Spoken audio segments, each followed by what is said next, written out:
রাজধানীর গুলশান এলাকায় প্রায় ৮ বছর ধরে রিকশা চালান আমিনুল ইসলাম। গুলশান এলাকাতেই গত ৫ আগস্ট যাত্রী বসার গদির ফাঁকে বন্ধ অবস্থায় একটি আইফোন পান রিকশা চালক আমিন। পরে ফোনটি পেয়ে পুলিশের মাধ্যমে মালিককে ফিরিয়ে দেন তিনি। আইফোন ১৩ প্রো ম্যাক্স ফোনটার মালিক ছিলেন বাংলাদেশি বংশোদ্ভূত একজন মার্কিন নাগরিক।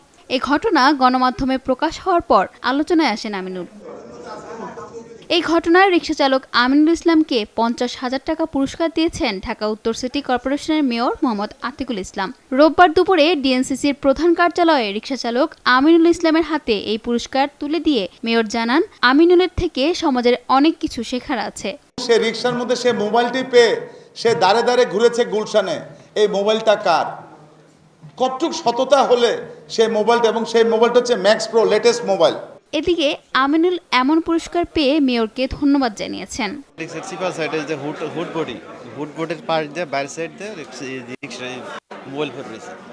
মোবাইলটা যখন আমি হাতে নেই তখন দিয়ে মোবাইলে চার্জ নেই। পরে ওটা নিয়ে গেলাম বাসায় নিয়ে গেলাম, দেখি যে আমার তো চার্জার আছে, যাই ফোন কোন চার্জার সেটা তো আমি জানি না, দেখি চার্জ নেই। পরে দোকানে গেলাম যে একটু চার্জের ব্যবস্থা করতে, যার ফোন সে তো ফোন দিতে পারছে না, যোগাযোগ করা লাগবে। পরে ওই চার্জ দেওয়ার ব্যবস্থা নেই, চার্জার কেনা লাগবে।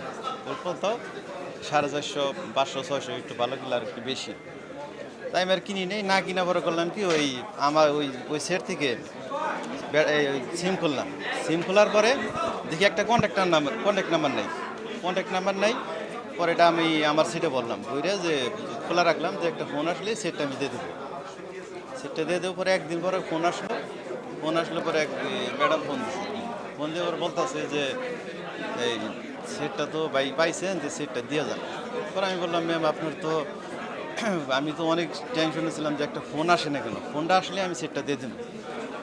পরে এই আমার বাসার ঠিকানা সব নিল যে আপনি এই ফোনটা নিয়ে যান। বাসার ঠিকানা দিই, আপনি নিয়ে যান। ঠিকানা দেওয়ার পরে আর উনি আসলো না। পরের দিন আমি প্রশাসনকে দিয়েছি। রিকশা চালক আমিনুল ইসলাম রাজধানীর গুলশান এলাকাতেই রিকশা চালান। ৯ আগস্ট পুলিশের মাধ্যমে মুঠোফোনটি তিনি মালিকের কাছে ফিরিয়ে দেন। ফাতেমা আইনি, সময় সংবাদ, ঢাকা।